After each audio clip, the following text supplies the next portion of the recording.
y hizo un recorrido un poco diferente a otros biotecnólogos y biotecnólogas, porque cuando fue a un laboratorio a empezar a investigar las bases moleculares de algunas enfermedades mentales, o ella nos dirá mejor las palabras que corresponden, le dijeron, bueno, este experimento se hace así, apartás todos los machos, las hembras no van en este experimento, y Lu, que siempre fue cuestionar,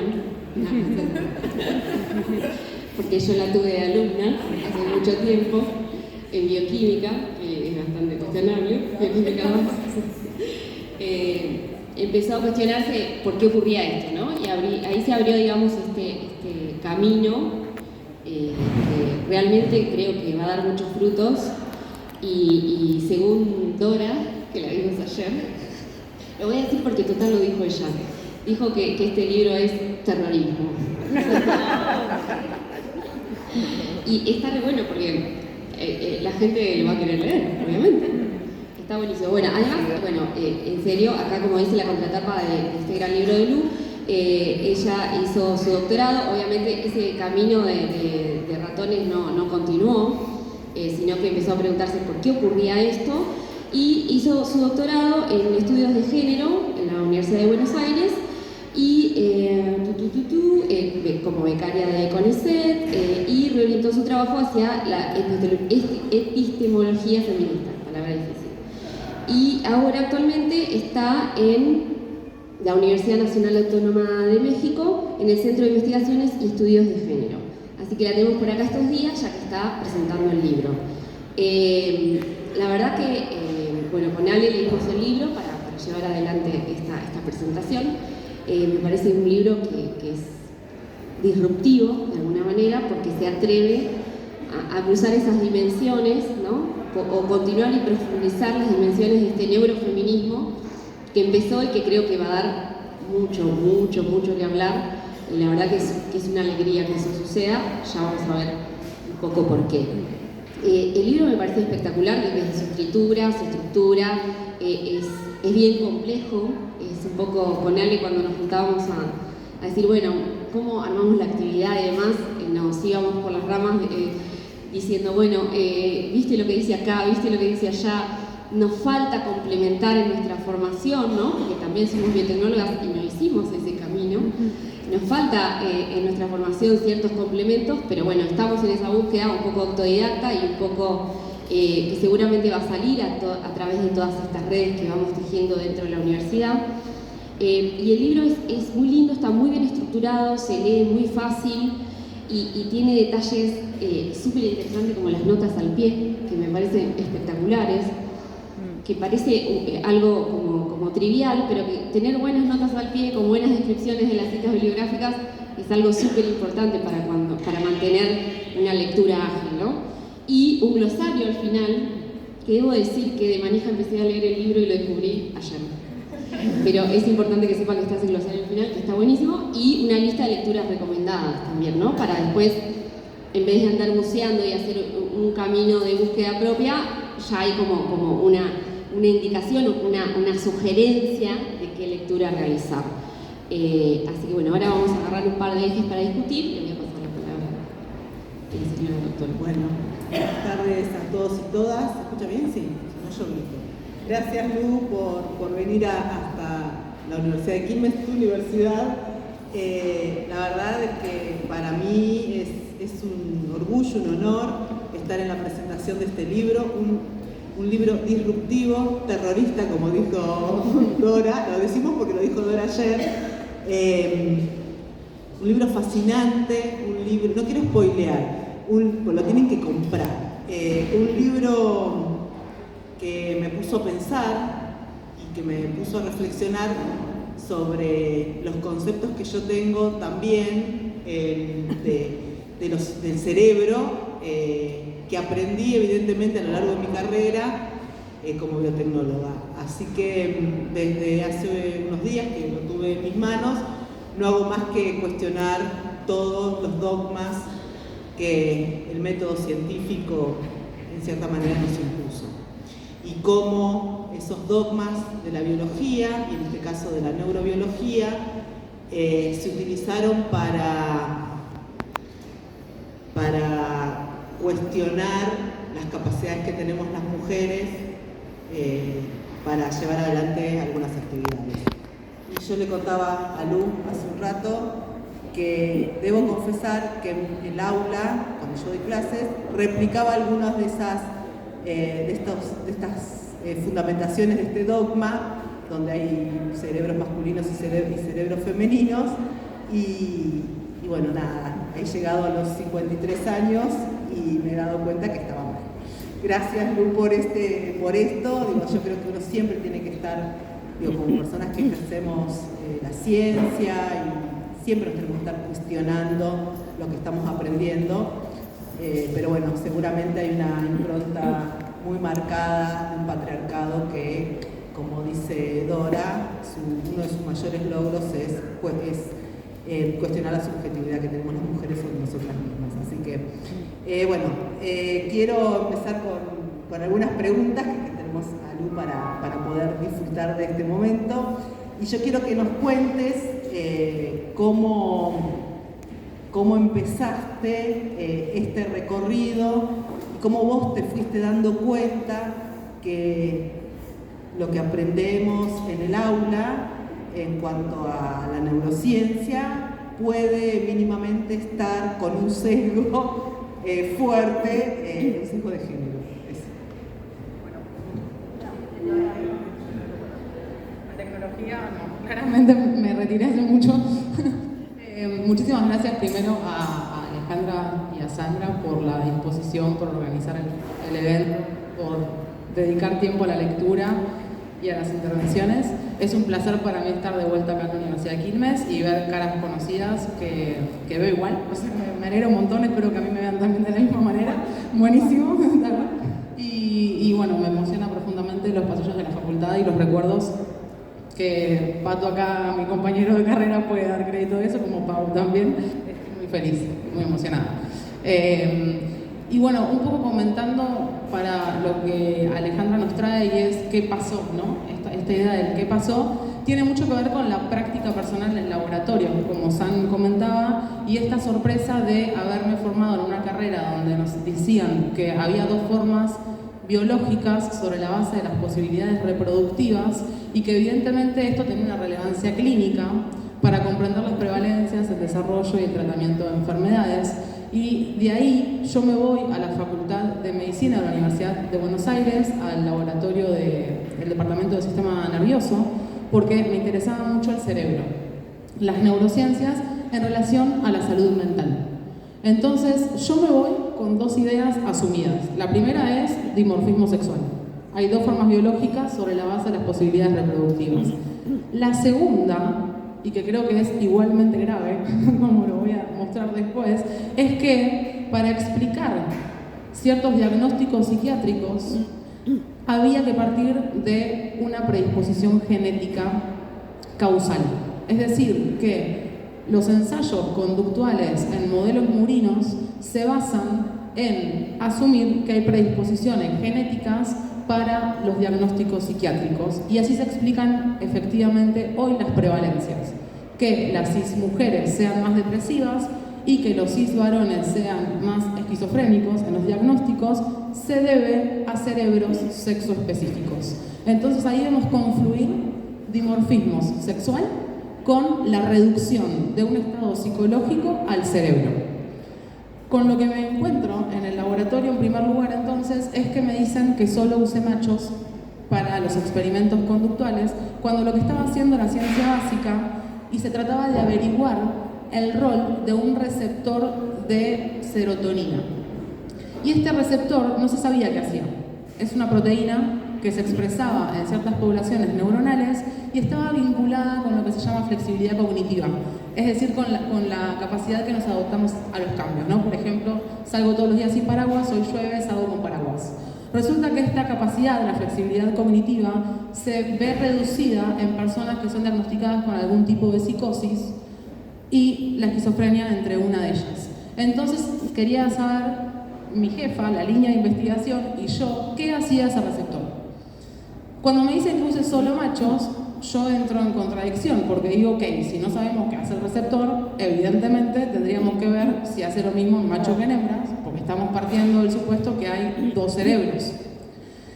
Y la razón por la cual me dicen que no use a las hembras es para evitar las fluctuaciones hormonales como variables que complejizarían los estudios si esos estudios no están abocados específicamente a evaluar fluctuaciones hormonales.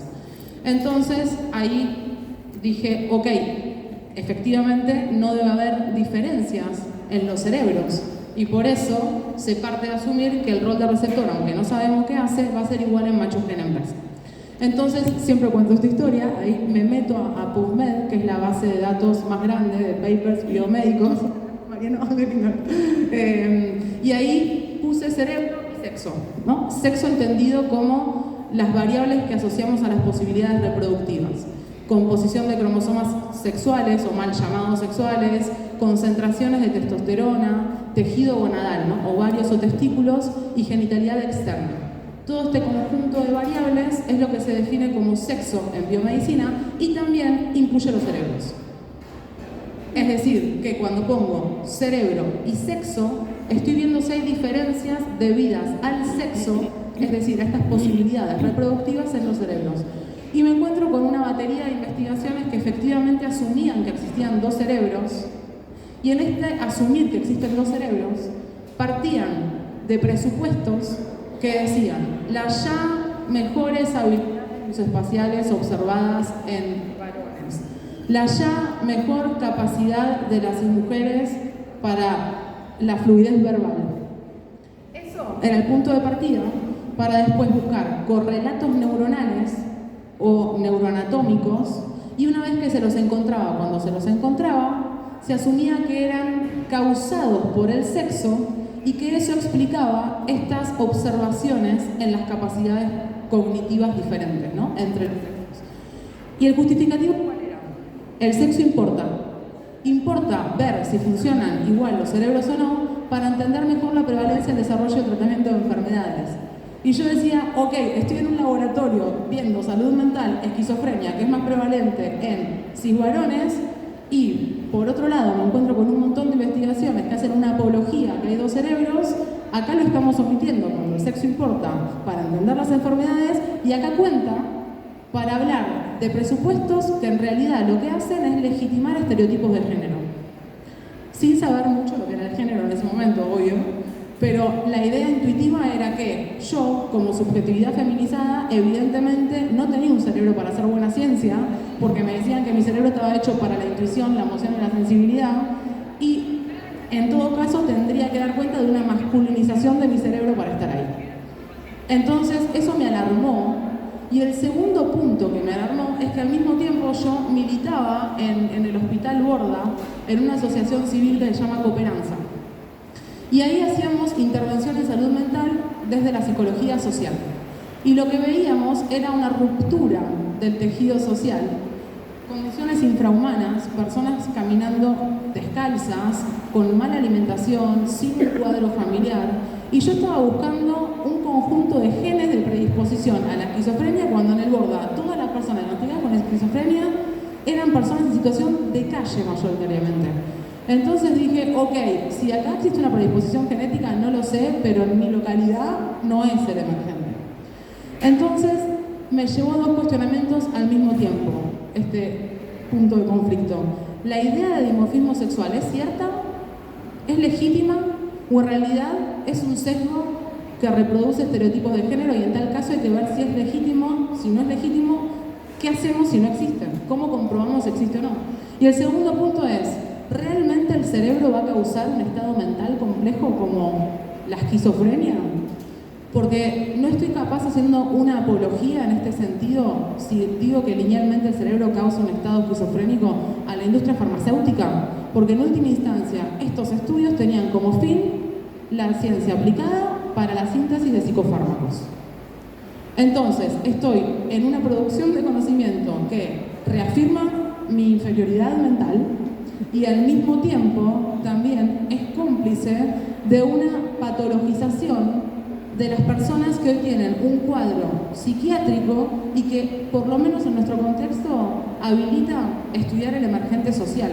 ¿Qué está pasando ahí? Entonces, esos fueron como los puntos de conflicto. Y un show. Claro. Licencia psiquiátrica, obvio. Claro.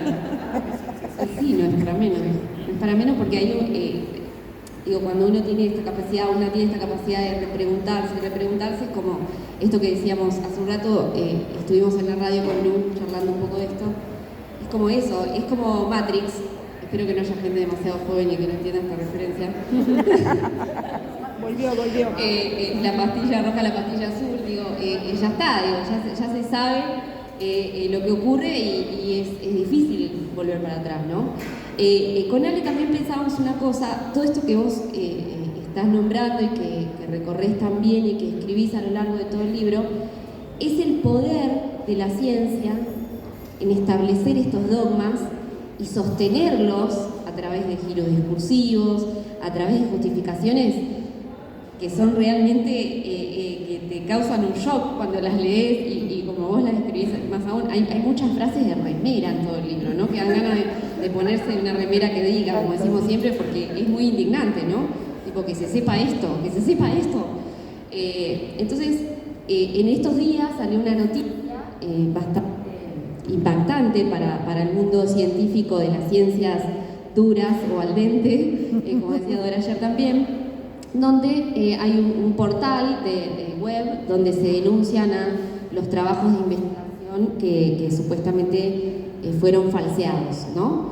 Entonces, bueno, ahí tenemos otro tema, ¿no? Y más de las ciencias duras, ¿no? Porque cuando tenemos las ciencias sociales, muchas personas se creen como potestad de ir y cuestionarlo todo, en total, esto no sé qué, no sé cuánto. Pero las ciencias duras encima tienen como ese manto de intocable. Y a lo largo de todo el libro vos cuestionás esto, ¿no? ¿Qué hacemos con todo esto? Tenemos una primer ministra, incluso, me adelanté la pregunta, la de Inglaterra, a la cual le preguntaron, ¿las mujeres trans son mujeres? Y ella dijo, no, de ninguna manera. A lo largo de todo el libro vos obviamente discutís todo esto. ¿Qué hacemos con esta imposición de la ciencia, esta intocabilidad de la ciencia?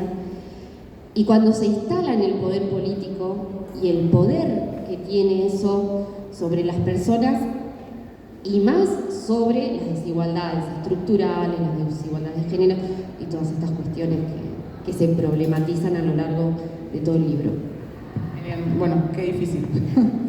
Voy a intentar hacer como una pequeña aproximación. Pero, porque no, es fundamental lo que trae Sanz. Yo creo que ahí hay, para mí, dos cuestiones que son fundamentales. Una, y es algo que intento hacer en el libro, un llamado a la autorreflexión. Y esto para mí sí es muy relevante decirlo, porque si no siempre pareciera que el patriarcado es eso que está afuera, un señor, ¿no? Yo siempre digo eso es un chiste, pero es verdad, señalándome, diciéndome lo que tengo que hacer. Claramente no, porque no funcionaría. Y tampoco describir que la sociedad es patriarcal me exime de ser legitimadora de esa sociedad. El llamado a la autorreflexión que propongo tiene que ver con que nos cuestionemos cómo nosotras mismas reproducimos sesgos androcéntricos que incluso reafirman mi propia subordinación y mi propia opresión. Porque el problema no es que está afuera, el problema está en cómo nos relacionamos entre nosotros. Y en ese sentido también, ahora el segundo punto, es un llamado específico a la comunidad científica, y no solo a la comunidad científica orientada a la búsqueda de diferencias sexuales, porque esa producción de conocimiento está especialmente en el mundo anglo. Hasta que yo sé, el sur global no hace ese tipo de investigaciones específicamente orientadas a la búsqueda de diferencias sexuales. Pero esto implica no solo a esta comunidad científica, decía, sino a todos, y decir, ok, vamos a ver qué fallas o de qué forma podemos estar reproduciendo sobre la idea de objetividad, neutralidad y universalidad sesgos que en realidad suponen un conocimiento enmarcado en un contexto social neoliberal, donde ahí tenemos que, con una mano en el pecho, decir, bueno, a ver, ¿para qué estoy investigando lo que investigando? ¿Para qué investigo lo que investigo? ¿Para quién? ¿Quiénes me van a publicar? Porque eso es evidentemente importante. Yo estoy pensando todo el tiempo en qué revista voy a publicar, quiénes deciden lo que se publica y lo que no, qué es relevante y qué no, y qué se va a publicar. Y eso creo que nos toca a todos, desde el laboratorio de virología hasta el ámbito farmacológico propiamente dicho en ciencia aplicada, digo, y tiene que ver justo con que sabemos que lo que se publica son diferencias cuando comparamos, ¿no? Lo novedoso o el descubrimiento es si hay diferencias. Si no hay diferencias, no hay resultados, parece. Parece que el resultado es nulo, no se publica, e incluso yo misma sigo insistiendo en encontrar diferencias porque pienso que estoy haciendo mal algo. Porque si mi hipótesis es que voy a buscar diferencias, las voy a encontrar. Entonces, ahí no estoy corroborando una hipótesis, la estoy forzando. A priori estoy diciendo, supongo que es así, pero tiene que ser así. Y si no me da, realmente, honestamente, pienso que está mal el diseño experimental, que algo me falló, que hubo ruido, lo repito, 3, 4 veces. ¿Me da diferencias? Es lo que se publica. ¿Se publicaron las otras 3 veces que no? ¿Y cuál pesa más?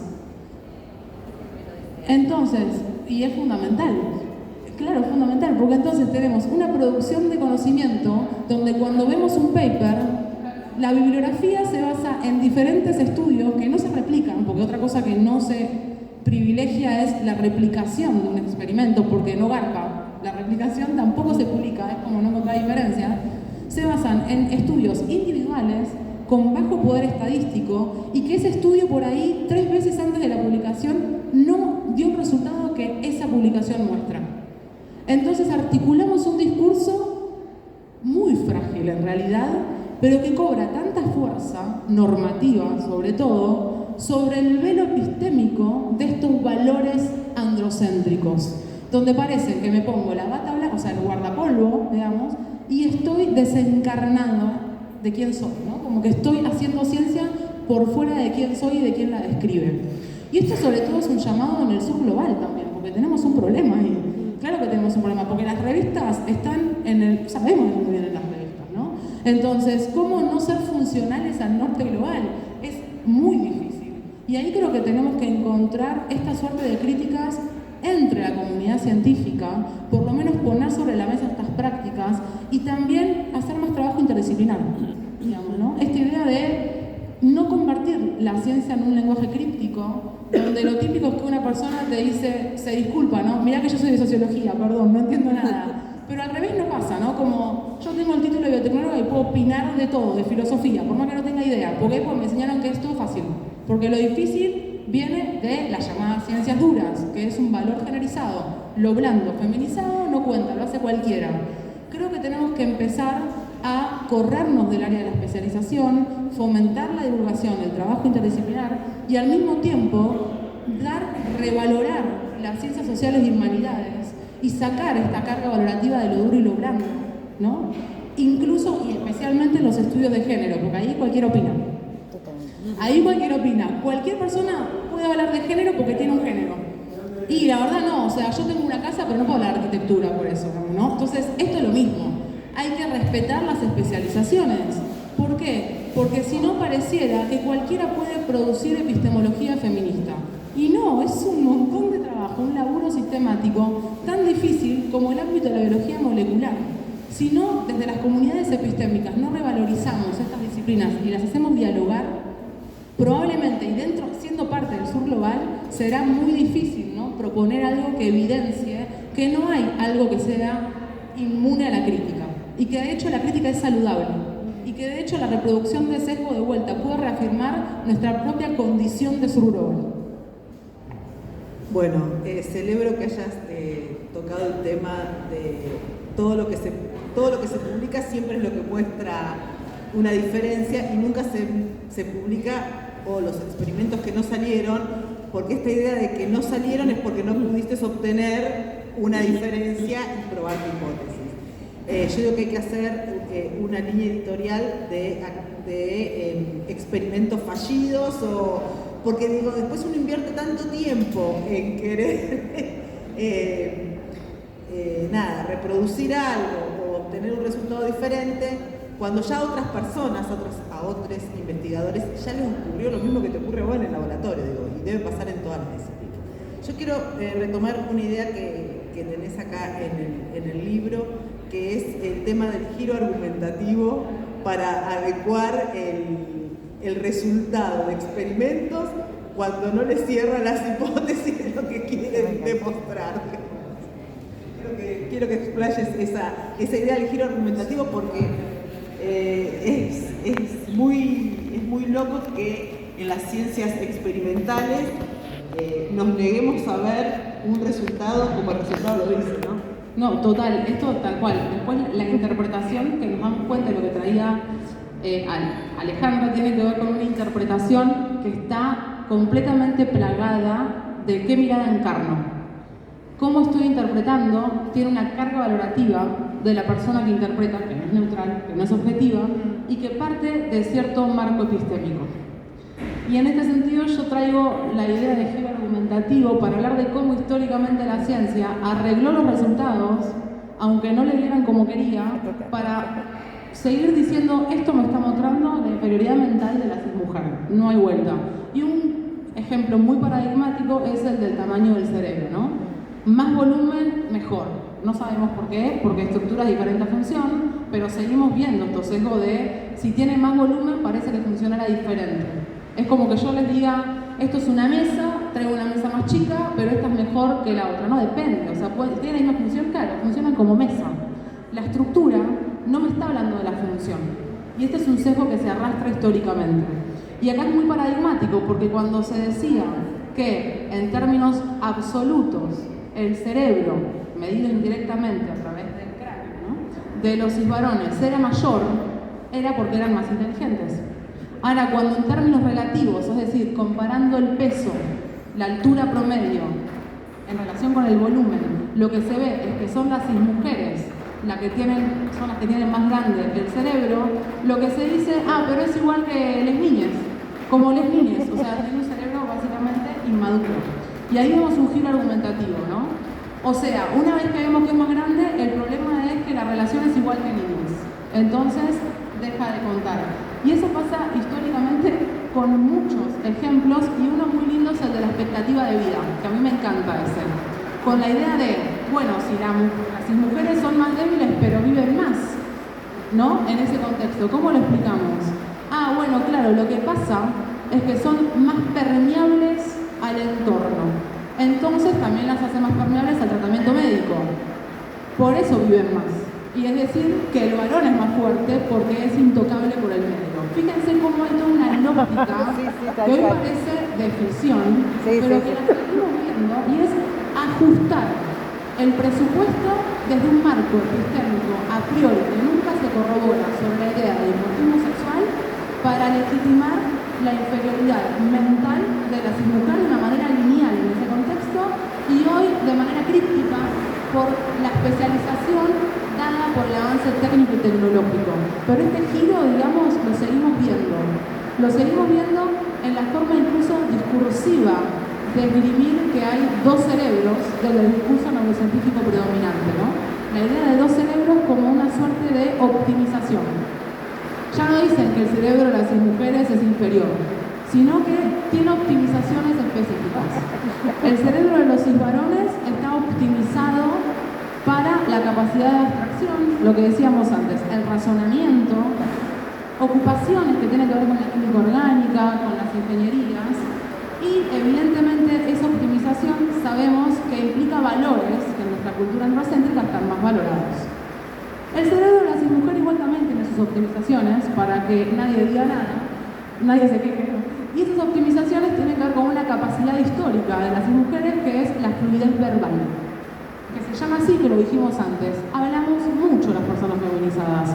Entonces, fíjense que hay todo un enmascaramiento de un discurso que viene desde las ciencias positivistas y que es explícitamente lineal cuando habla de la inferioridad mental de ciertos cuerpos, porque también de las personas racializadas, porque al mismo tiempo este discurso es fundamentalmente racista, y lo encontramos hoy de una manera mucho más matizada con la noción de optimizaciones. Y esto queda muy claro cuando vemos que hay investigadoras, sí, mujeres, que de hecho sugieren y legitiman en sus estudios que hay dos cerebros y que el de las cis mujeres está habilitado o optimizado para la fluidez verbal, cuando ellas lo son. Y claro que no están diciendo, che, voy a reafirmar mi inferioridad mental. Claro que no. Eso muestra que la nación de estos valores y la reproducción de sesgo es responsabilidad de todos. Bueno, a lo largo de todo el libro, bueno, hablamos mucho como de la neuro, ¿no? A lo largo del libro, el gran trabajo de Lu es justamente ir cruzando todo el tiempo las miradas de los feminismos, ¿sí? Los abordajes de los feminismos con respecto a estas formulaciones de hipótesis, los giros argumentativos que tienen las neurociencias.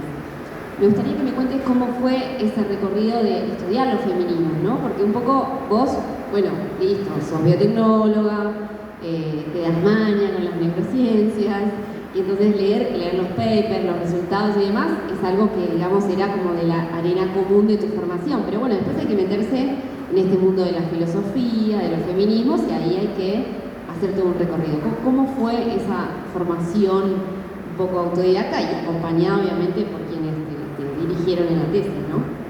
Sí, total. Ahí me doy cuenta porque yo misma no valorizaba las ciencias sociales y humanidades, diciendo, ok, me voy a neurociencias y me hago filósofa en 2 días, no pasa nada, esto es re fácil. No entendí una goma, o sea, claramente dije, ¿qué es esto? Claramente no me dijeron esto en la carrera, me dijeron que si sabía análisis matemático podía resolver el mundo. Y esto no está sucediendo. O sea, me costó un montón entender. Filosofía, que me parece de lo más complejo, me costó un montón la epistemología feminista. Y por eso tuve 2 guías referentes, madrinazas como Diana Mafía del lado de la epistemología feminista y Diana Pérez del lado de la filosofía analítica, filosofía de la mente específicamente. Y por supuesto ahí tuve que desandar mis propios sesgos. Es decir, pensaba acá que la tenía clara con todo porque entendía sinapsis, o sea, descargas eléctricas y puedo la vida, y en realidad es una parte muy chiquitita de la complejidad de la producción de conocimiento y que no es más importante esto que lo otro.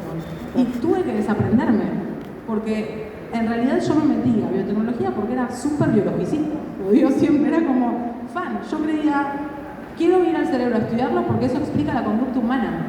Venía en ese mood. Entonces, el laboratorio, ¿sabes con lo que me enfrentó? Sobre todo con la falta de certezas y con el miedo. Decir, ok, no tengo una justificación biológica para saber el por qué me vivo como me vivo. Me toca cuestionar. ¿Quién soy? ¿Por qué? ¿Cómo me expreso? ¿Qué elijo? Entonces hay algo muy reflexivo desde un punto profundo, ontológico de una misma, y creo que esa es la mejor manera de comprometerme con otras personas, con otras áreas, y poder, te habilita, te posibilita acercarte de otra manera a las disciplinas sin tantas pretensiones muchas veces, y te promueve una interdisciplina real en el sentido que no se vuelven sumatorias, ¿no? Sino que se sintetiza en algo nuevo. Es multidisciplinar, interdisciplinar, transdisciplinar, que no son sinónimos, evidentemente, pero hay una síntesis de la complejidad. Y paradójico, ¿no? Decir síntesis de la complejidad, pero efectivamente te confronta con la complejidad. Este hecho de decir, bueno, estoy en bolas, no tengo nada, no hay certezas acá. Vamos a ver qué recorrido hacemos. Y por eso la epistemología feminista le dio mucho cauce a esta incomodidad y a mis incertidumbres y mis miedos, porque vi que había otras personas con los mismos cuestionamientos y había otras personas que también me daban herramientas para pensarme a mí misma sin recaer en el anclaje biológico, que empezaba a ser sesgado y que me daba cuenta que desde ese anclaje me estaba reafirmando como una persona subordinada. Y dudé entonces de la propia forma de clasificarnos, es decir, sobre la lógica reproductiva. ¿Qué sentido tiene cuando incluso ni siquiera es válido en el ámbito biomédico y estas variables asociadas a la reproducción ni son de relevancia clínica? ¿Dónde está la justificación? Y eso te lleva, evidentemente, a los estudios de género porque fundamental son interdisciplinares.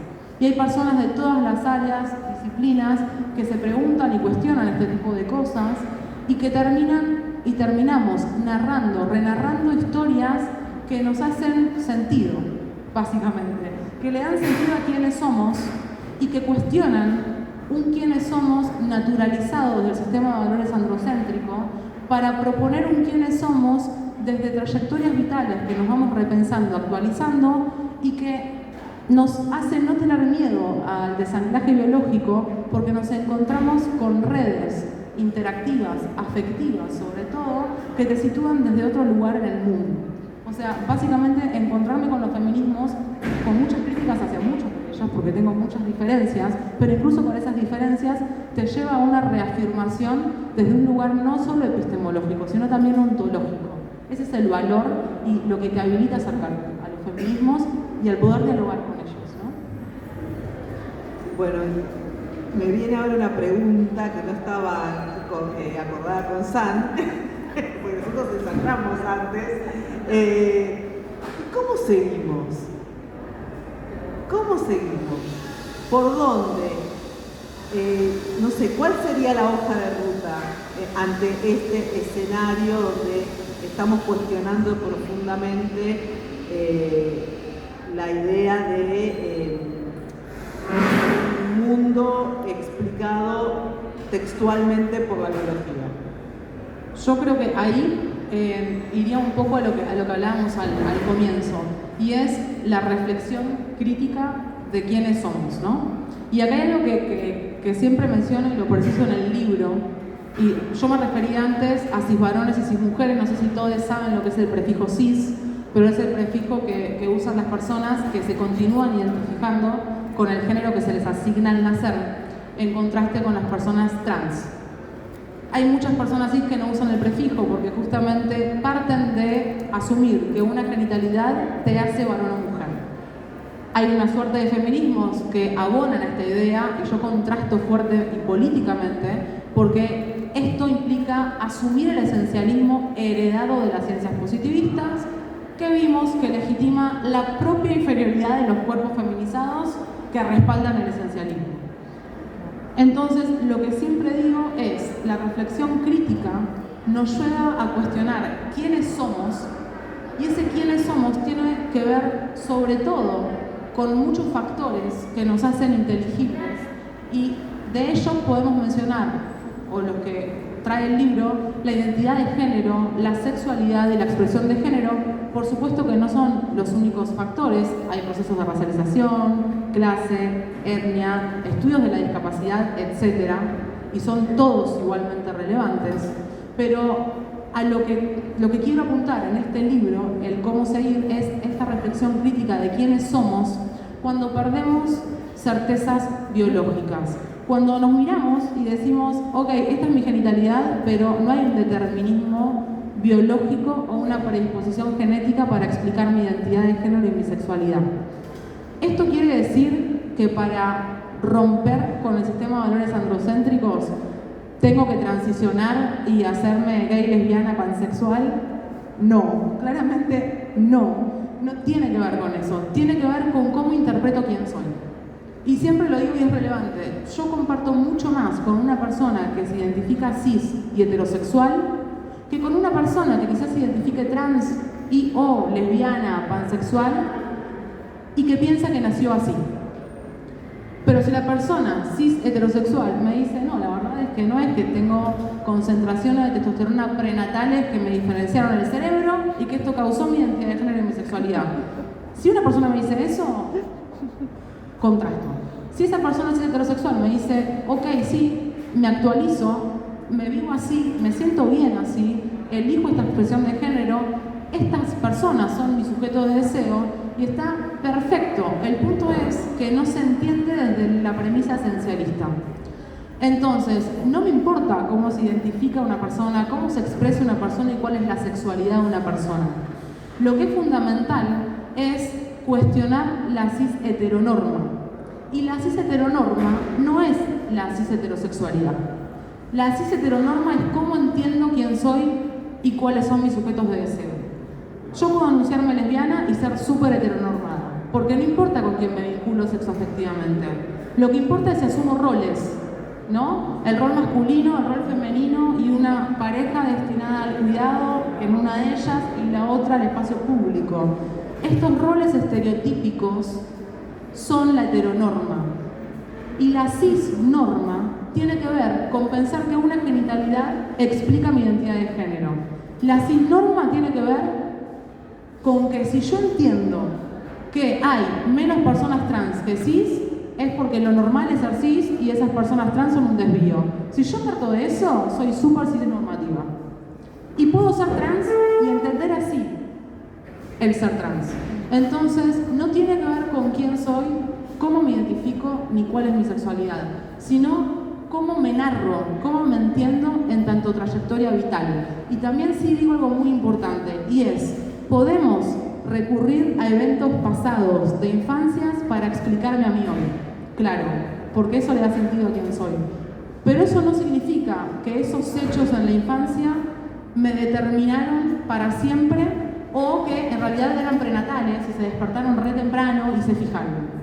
Tiene que ver con las formas de interactuar en un mundo cis-heteronormado, las relaciones sociales, la experiencia y cómo me vivo y me siento, y que la actualizo todos los días, y que no es irreversible de ninguna manera, y que no hay forma de abrir mi cerebro y descubrir cuál es mi identidad de género, mi expresión de género, ni mis deseos. Entonces, ese es el punto de partida del cuestionamiento. Decir, ok, ¿por qué soy quien soy? Y no necesariamente el tener que cambiar para hacer la revolución, ¿no? Porque también hay algo muy fuerte, o sea, no es necesario ser lesbiana para ser feminista, y no es necesario ser feminista para ser lesbiana, siempre digo lo mismo, pero eso es muy importante, digo, ¿no? El feminismo es un movimiento político dentro de lo que se inscriben muchas corrientes, pero un punto en común muy amplio es lo propositivo para cambiar un sistema de valores que caracterizamos injusto. Y si caracterizamos que esa injusticia viene por un hilo conductor esencialista que reproducimos desde el discurso científico hacia nuestras subjetividades y desde nuestras subjetividades hacia el discurso científico, entonces podemos renarrarnos y ser trayectorias vitales con una subjetividad que empieza a abandonar este anclaje esencialista para vivirnos. Yo sé que me voy a estar preguntando de acá a 3 meses quién soy.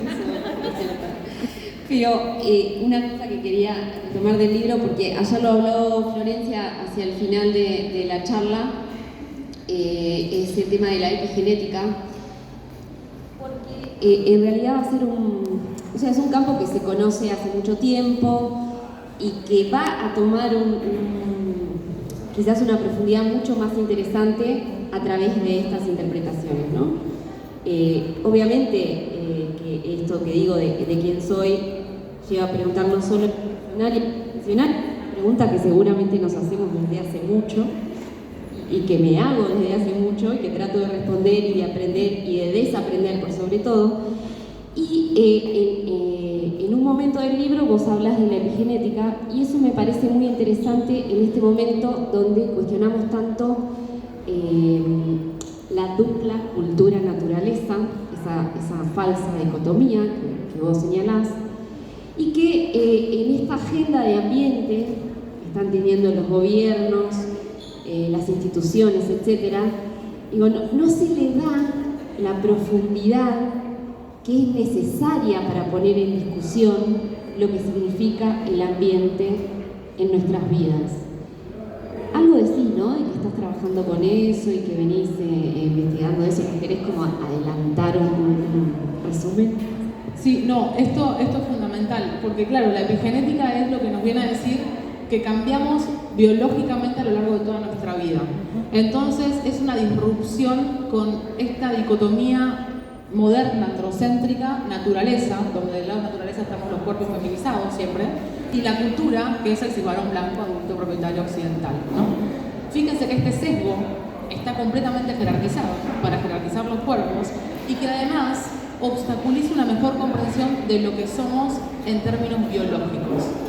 La epigenética nos viene a decir que cuando decimos, bueno, esto es lo biológico y esto es lo social, el punto de partida es falso, porque lo biológico es social, porque lo social se expresa biológicamente. Entonces, no hay biología por fuera de lo social. Y esto no nos hace menos reales. Justamente eso es lo real, la flexibilidad, la plasticidad y el cambio. La idea de una biología rígida, determinante y determinista viene de malas lecturas darwinianas y neodarwinianas, y lo que vienen a recuperar los nuevos materialismos feministas es la dinámica de la materia, de lo material, lo fluctuante, lo cambiante. Y en ese sentido, lo que yo propongo es en este libro un punto de partida para el otro, que va a abordar sobre todo el ámbito del deporte y mucho de la biomedicina, es hasta qué punto las normativas de género, cuáles son los alcances que tienen las normativas de género en nuestra expresión biológica. Y esto de una manera profunda supone abandonar la idea de lo natural, porque como dijimos, la idea de lo natural pareciera legitimar una suerte de biología presocial. Ahora, si entendemos las diferencias promedio que hoy se observan entre cisvarones y cismujeres, no solo para los comportamientos y la cognición, sino también para otras variables biológicas y fisiológicas, como el peso y la altura, tenemos que profundizar en que estas diferencias promedio no necesariamente son naturales, y en realidad yo diría nunca lo son, y entonces pueden tener que ver con las expresiones biológicas en el marco de las normativas de género. Cómo las normativas de género nos hacen en tanto cuerpos, y esto por hechos concretos, como pueden ser la frecuencia de actividad física, el consumo de componentes bioactivos como el tabaco, el consumo de frutas y verduras, pero también, y de muy de mi interés, son esas prescripciones simbólicas de los cuerpos. ¿Qué puede o no puede un cuerpo según su genitalidad externa? Entonces, una persona con vulva tiene un techo simbólico para el desempeño atlético, como punto de partida. Cómo esa constricción se vuelve material y cómo quizás eso no da cuenta de estas diferencias promedio, de esta distribución binaria en un amplio sentido, no solo del comportamiento y de la actividad de juego de niñas, sino en un sentido molecular. Y la epigenética nos da mucha luz sobre esto. Y acá un ejemplo muy concreto que quiero dar es, que lo doy siempre, es que el paradigma de la diferencia sexual hoy, el paradigma es la testosterona, como la hormona estrella, es muy polémico, porque la distribución binaria de las concentraciones de testosterona se suponen naturales, como si la testosterona estuviera determinada genéticamente.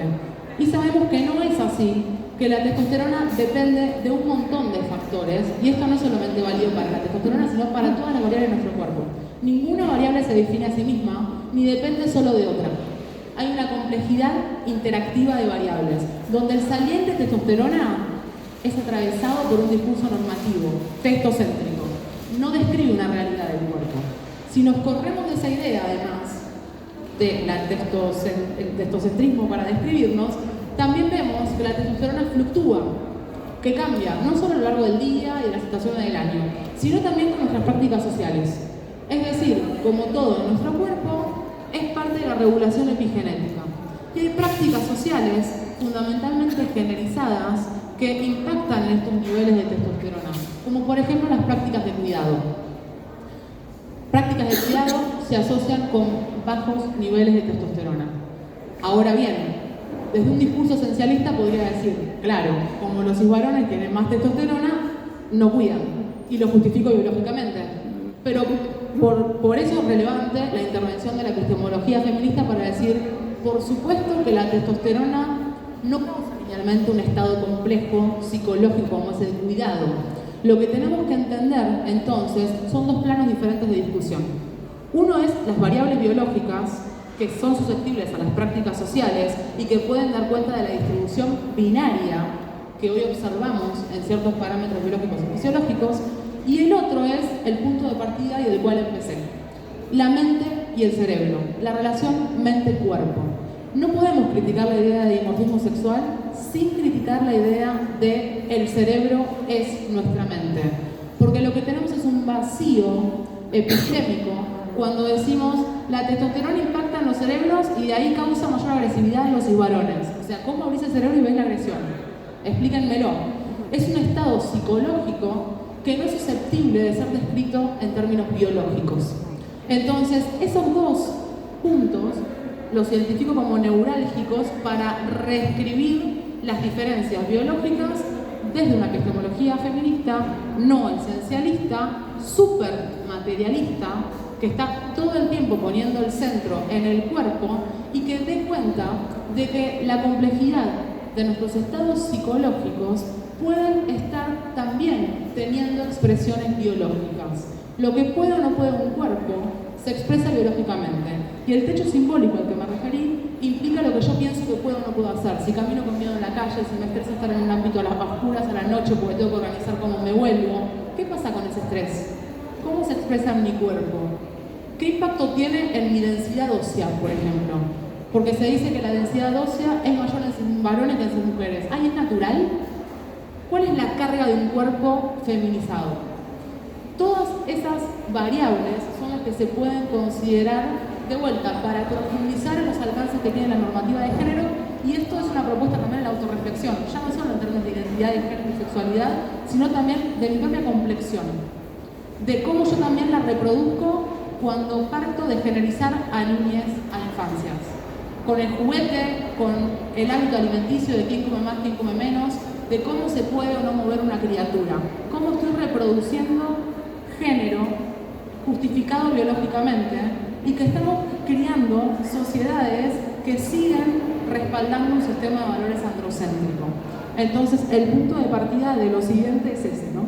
Cuestionar eso. Bueno, ¿te parece, San, que abramos a preguntas? Sí, yo puedo seguir hasta mañana, pero si algún